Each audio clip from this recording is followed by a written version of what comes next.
Et donc là on est avec David et Sylvain de Mission Japon, que vous connaissez sans doute, peut-être, j'espère. Peut-être pas, mais maintenant c'est fait. Et on va tenter, mais on va voir si les horaires c'est possible parce qu'on n'est pas très organisé, d'aller au Ikebukuro Safety Learning Center pour aller apprendre à réagir pendant les désastres, le feu, les tremblements de terre, peut-être des inondations, on verra. Peut-être se servir d'un extincteur, on verra. Putain, et là tu récupères des corps. Puis ils ont une mascotte un petit peu old school quoi, c'est pas la mascotte la plus mignonne que j'ai vue. Ça a mis la petite pression là. Bon, elle t'envoie de 5 couleurs un peu glauque là. 何分年だと結構ニコニコ避難してくれてるんですけれども、何度か本当の火事で小学校に行ったことがあります。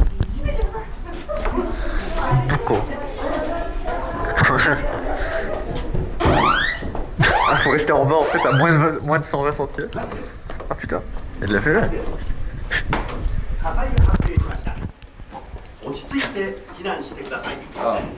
Ah c'est...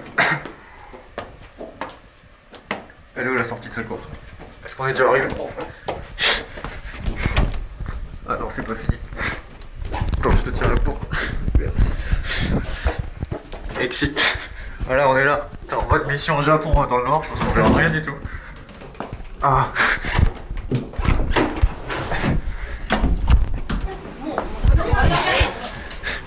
Yeah. Ça allait la fumée, mais il y a une pièce où peut-être il y avait un petit truc quand même, non? Je sais pas si ça aurait... Ouais, moi aussi il y a quand même une fumée bizarre, on dirait qu'il y en a un goût. Je sais pas, c'est... On va passer au coin tremblement de terre. À l'aise? On va voir. Ça avait l'air de bouger pas mal quand même.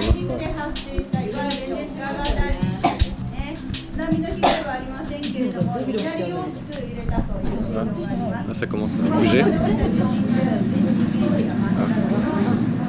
D'accord, après faut... Ah putain.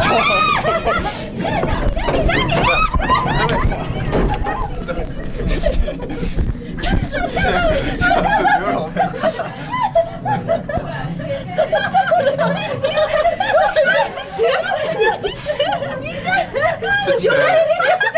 Et encore là c'était...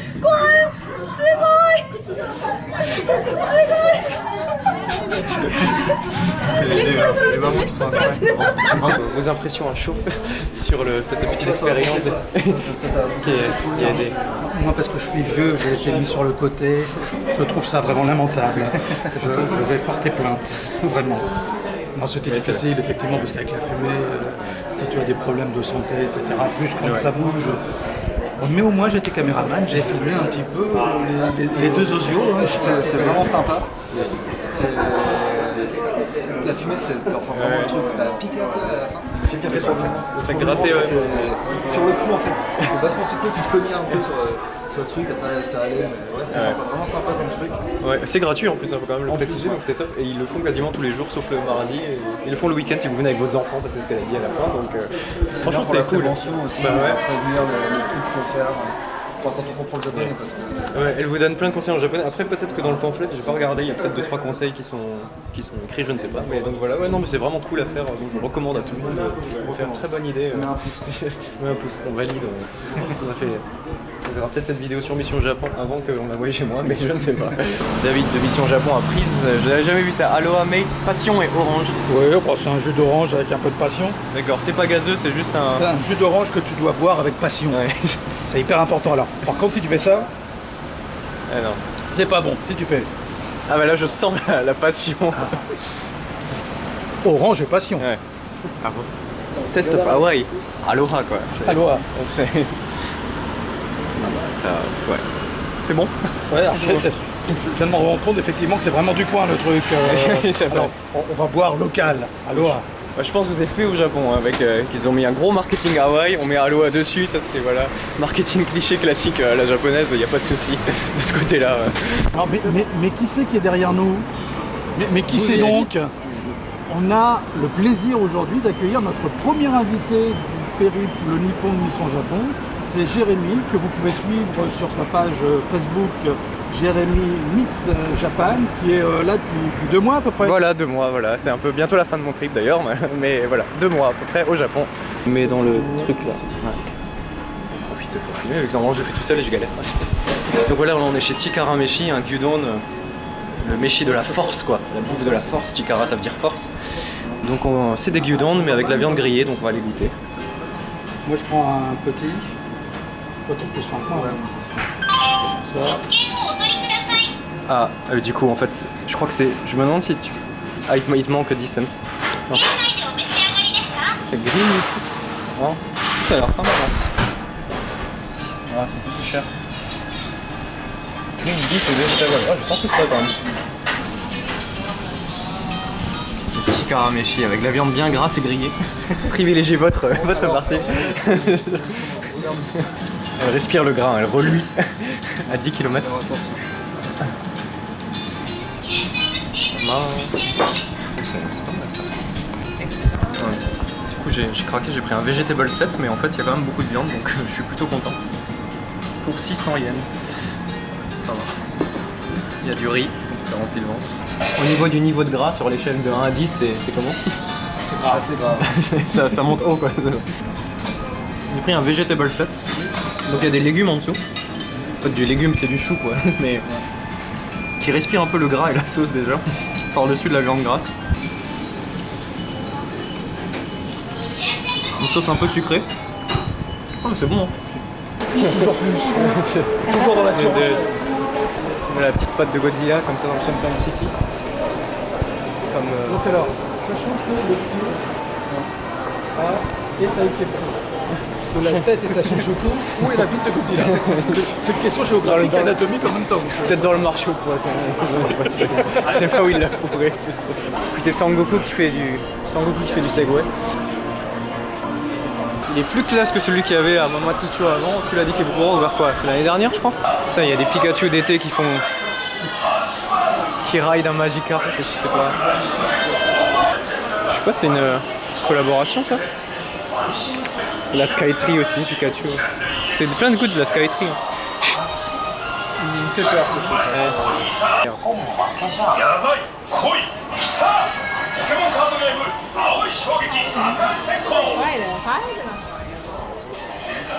Putain, t'as bon pour 8000 yens, 7800 yens.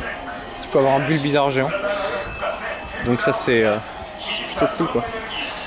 C'était mon starter, seule fois où je joue à Pokémon, hein, Pokémon rouge.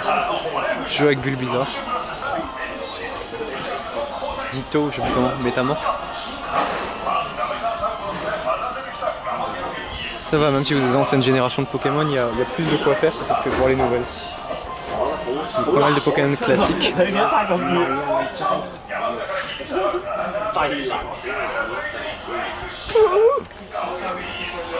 Putain.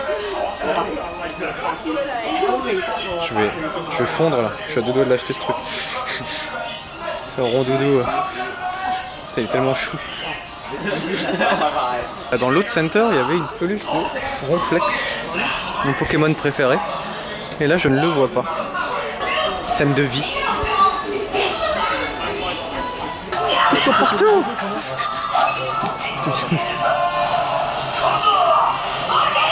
Je vais me faire un petit plaisir.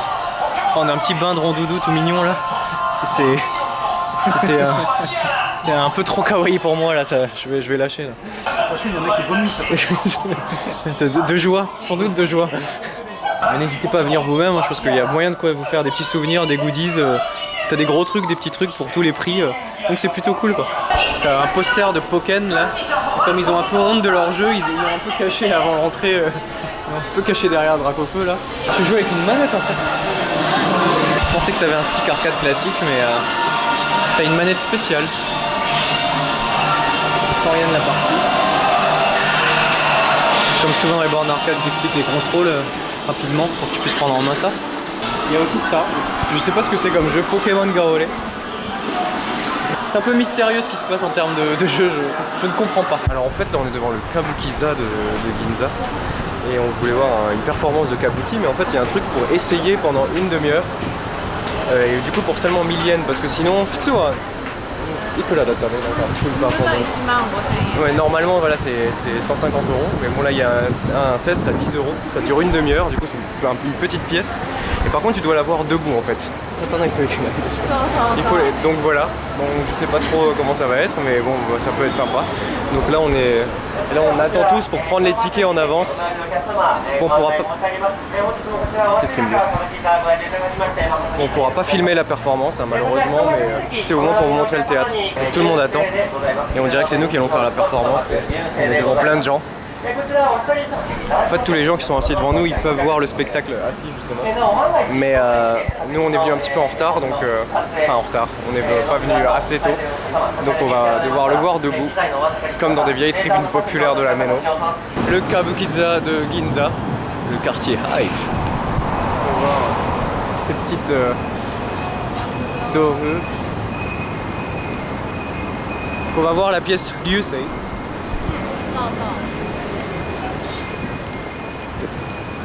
C'est pas mal en tout cas, une demi-heure de test, ça permet de voir un peu à commencer. Si vous aimez pas, ben, vous reviendrez pas. Mais pour aller voir cette pièce, c'est quand même 180 €.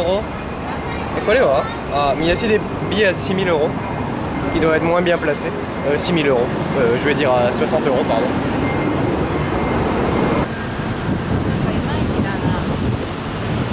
Crabe.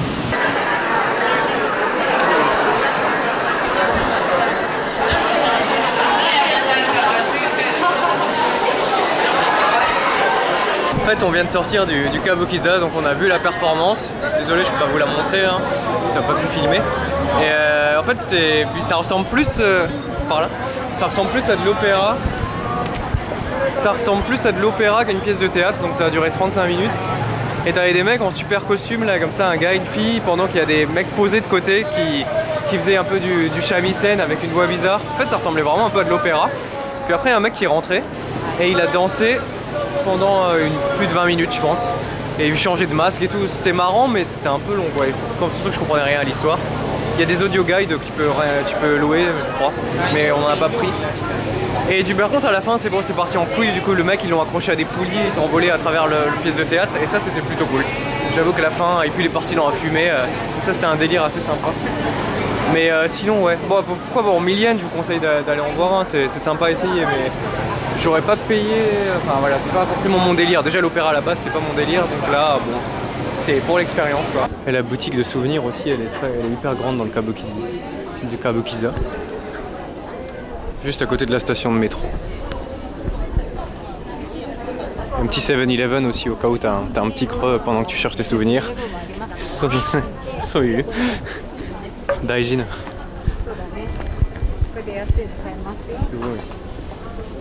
C'est en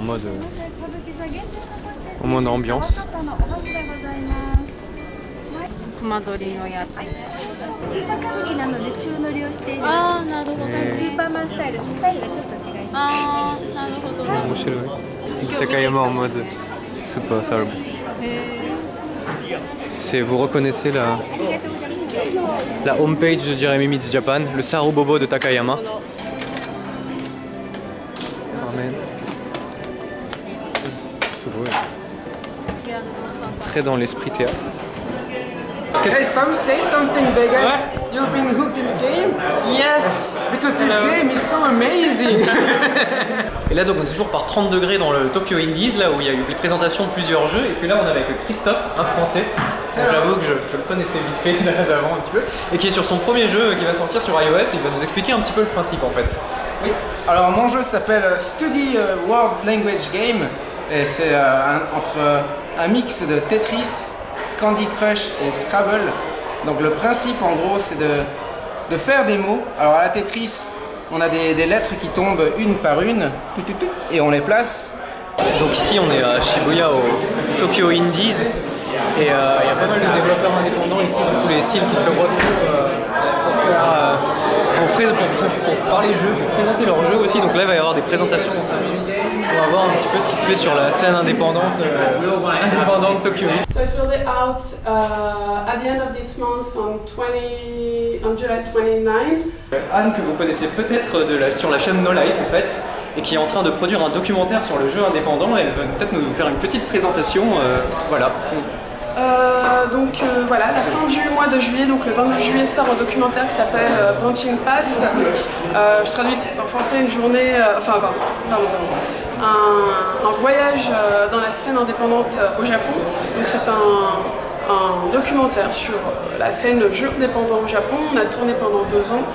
Et donc ça suit, enfin pas la naissance, mais en gros les départs en fait, les débuts de la scène indépendante au Japon et qu'est-ce qui s'est passé pendant 2 ans. Donc c'est à la fois les développeurs japonais, les développeurs étrangers qui vivent ici, mais aussi les journalistes, les éditeurs, etc.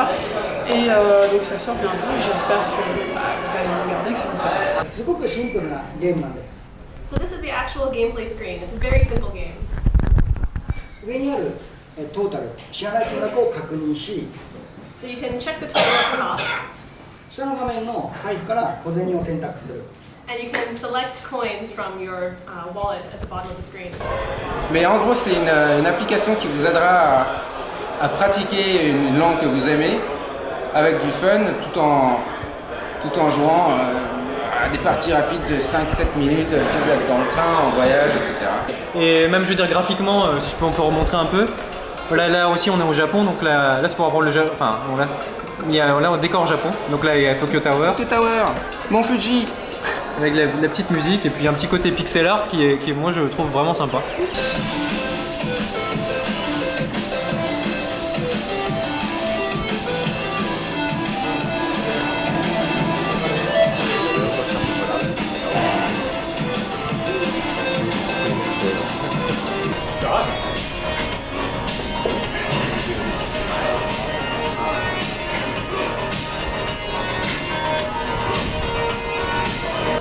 There's a character named Jill. She's gotten lost in this world that Grant has created. Alors on attend notre karage avec la vie du riz à manger du poulet frit, des tonnes de poulet frit. Donc voilà, c'est ici tori karage, tori korita tatsu, je sais pas trop comment le lire. Mais donc là on est à Ochiai sur la Tozai-sen, près Takano no Baba, vers Nakano. Et voilà, bien sûr apparemment le poulet frit est très très bon, regardez-moi ces belles pièces. Putain le truc rouge là. Ouh, ça a l'air bon. Ah c'est avec du ginger. Ah, c'est bon en fait. Hein. Et la panure en fait elle est hyper croustillante. Le contour autour là c'est délicieux. Ouais c'est vrai, c'est pas ultra salé. Il y a pas de gros morceaux de gras, tu sais, des fois dedans il y a des gros morceaux de gras. Très bien. Ils sont pas trop radins sur les morceaux. Ouais. C'est des gros morceaux. La panure, j'ai vu que on va goûter avec la sauce mayonnaise. Mayonnaise.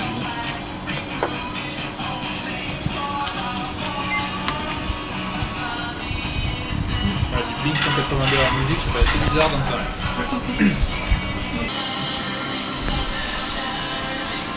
Alors Nakai c'est quoi pour vous? C'est notre quartier. C'est notre quartier en fait. On habite vraiment pas loin et on traîne toujours ici, ou pour faire nos courses, ou pour aller chez le Maki Café qui est notre café préféré ici. Manger les melons de panne ou les yakitori. Puis l'ambiance du quartier est un peu relaxante. C'est très résidentiel. すみませんこのなんか天気が晴れるようになってて名前って何ですか？テルテル坊主。テルテル坊主。ありがとうございます。Voilà, c'est le Telu Telu Bose qui met ça pour qu'il fasse beau. Que tu peux voir assez souvent vu qu'il pleut comme pas possible pendant la saison des pluies. Et là, je suis au Mitama Matsuri qui se déroule du 13 au 16 juillet au Yasukuni Jinja, le temple Yasukuni, le fameux temple très controversé où sont enterrés les gens qui sont battus pour le Japon. Donc il y a certains criminels de guerre qui sont enterrés aussi. Et à chaque fois, la Shinzo Abe, le Premier ministre, va se recueillir une fois par an ici, ce qui crée toujours la polémique, notamment auprès des Coréens. Bref. Mais toujours est-il que pendant le Matsuri, il y a ces putain de milliers de lanternes qui sont... Déjà le temple est vraiment très très grand quoi. Je vais essayer de vous le montrer après de plus loin parce que la porte est tellement grande que j'arrive. Il faudrait que je m'éloigne là. Donc on rentre dans ce super...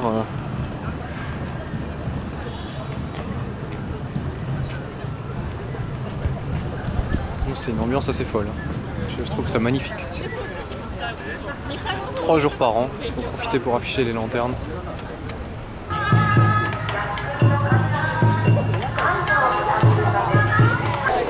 Comme c'est les Matsuri, il y a plein de gens qui ont sorti leur yukata là. Du coup, c'est vraiment, s'il y a bien un truc qui fait très culture japonaise, c'est bien les Matsuri en été quoi.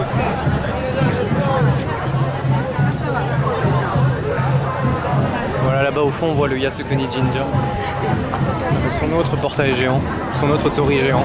Ils sont vraiment énormes. Il y aura un espèce de spectacle.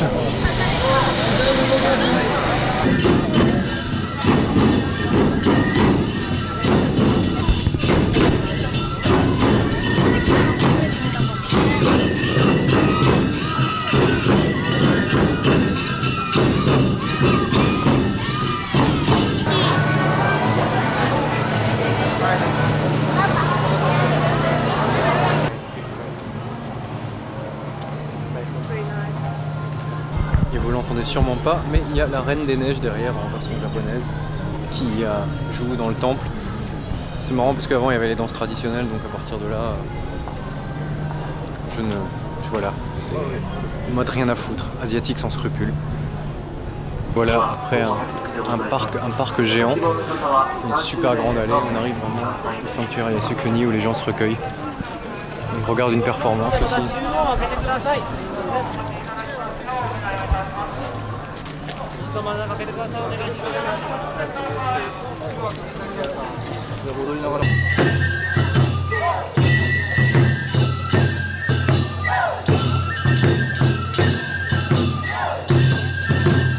Le mec qui contrôle avec sa petite lampe. On a un spectacle de danse mongole ethnique, je sais pas, la zik est cool.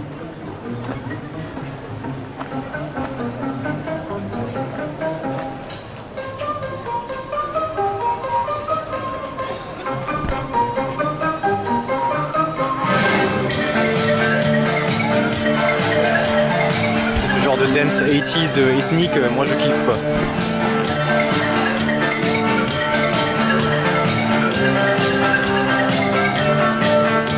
Il n'y a pas beaucoup de yataï en fait, alors je sais pas s'il y en aura en journée ou j'ai pas l'impression.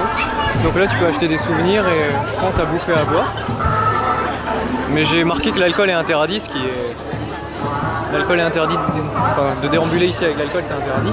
Ce qui peut être rare dans les festivals parce qu'en général dans les festivals je peux te dire qu'ils vendent de la bière à tour de bras hein, et que t'as des gens bourrés aussi. Même si ça reste familial souvent mais... C'est pas la fête du village des Gisaï non plus quoi mais... Voilà. Donc il n'y a pas de stand dehors en fait pour bouffer, c'est vraiment un festival, on va dire un peu contemplatif. Bon après... Je vais le redire pour la troisième fois, mais je trouve ça vraiment magnifique, l'allée de lanterne quoi. Jérémy meets Japan aussi, voilà donc voilà c'est que... Bah, on peut re-rencontrer un peu après. Alors, on t'a reconnu. 5 minutes pour vous voulez pas t'embêter parce que t'es en train de parler avec ton truc. Alors en direct là, présent. On trouve I Love Japan au Mitama Matsuri parce que voilà, tout le monde vient prendre des photos vu que c'est super cool ici, donc c'est magnifique avec les lanternes. Donc cool. J'en profite. Est-ce que I Love Japan, donc vous faites vraiment la vidéo la journée et vous l'uploadez le soir, enfin dans le soir. À chaque fois c'est comme ça quoi. Enfin peut-être pas pour Osaka parce qu'il y a un petit. Osaka il y a eu pas de délai, mais ouais c'est. Non moi c'est ça qui est impressionnant. Moi j'ai déjà dit parce qu'à chaque fois il sait pas la date. Ça veut dire que normalement il doit réfléchir à la date d'il y a 3 jours pour rattraper le truc. C'est ça la supercherie. Je rassure les gens. Je sais même pas l'anniversaire de mon frère, ma soeur et tout ça donc. Non mais ça c'est impressionnant parce que moi je suis un filou, moi je les mets en avance et je fais plusieurs trucs sur une journée donc mais là c'est ça m'impressionne à chaque fois. On a voulu faire ça. C'est bien de le tenir quoi parce que sur un an je veux dire il y a des moments où pas aujourd'hui. Ah bah des fois non, ça. On y arrive. C'est cool de se caler dans un endroit comme ça avec des petites lanternes derrière. C'est un petit... Ah ouais, 30 000 apparemment. 30 000 Ah ouais, j'ai lu ça. Ça c'est cool. Je me suis dit merde. Bon, du coup je pense que t'es venu exprès pour faire le blog ici. Moi je suis là. J'ai rencontré des gens, des Français. Yes. Qui tiennent des blogs et des chaînes YouTube. Présentation monsieur, comment vous appelez-vous? Bonjour David, Mission Japon. Photographe? Sylvain, Mission Japon aussi, enfin Mission Japon. C'est ça, les deux, c'est dur. Et le caméraman qui est ici. Qui filme aussi pour son propre blog, Jérémy de Jérémy Meets Japan. Donc voilà. Comme quoi, Tokyo c'est petit en fait. Là on est dans Et on est avec Jimmy de I Love Japan On se filme tous et qui s'est présenté. Ouais. Ça fait un peu trop une communauté un peu trop incestueuse tout ça. Moi, je sais pas quand la vidéo sortira, le jeu sera peut-être sorti en France, mais du coup vous avez tous installé Pokémon Go. Quoi. Ouais, c'est ça. Okay, ouais. Et il n'y a rien du tout quoi, à part le starter. Voilà.